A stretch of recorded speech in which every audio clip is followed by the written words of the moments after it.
হ্যাঁ, সুপ্রিয় দর্শক শ্রোতা, আপনারা যারা রমজান মাসে শশা চাষ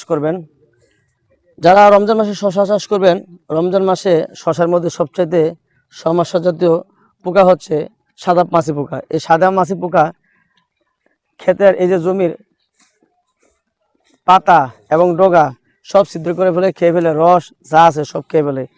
এই মাছি পোকার জন্য, ডোকা পোকার জন্য আপনারা দুইটা ওষুধ ব্যবহার করবেন। একটা ডরকোট আর হচ্ছে জমা সুপার।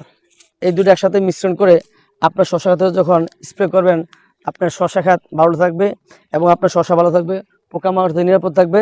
তাহলে আপনি লাভবান হবেন, আপনার জমিনে বাম্পার ফলন হবে। আমি এবছর শশা চাষ করেছি, এই যে আপনারা দেখতে পাচ্ছেন, এটা হচ্ছে জাদু শশা। আলহামদুলিল্লাহ, এই জাদু শশা চাষ করছিলাম, কিন্তু আসলে আমি ঠিকমতো সময় দিতে পারি নাই, যার কারণে কাঙ্ক্ষিত ফলন পাই নাই। ইনশাল্লাহ রমজান মাসে আমিও শশা চাষ করবো। যারা আমার মতো শশা চাষ করতে চান, এই যে দুইটা ওষুধ ব্যবহার করেন, একটা ডোরকোট আর এটা হচ্ছে জম সুপার।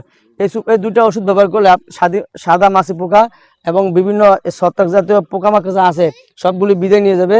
ধন্যবাদ। আসসালামু আলাইকুম।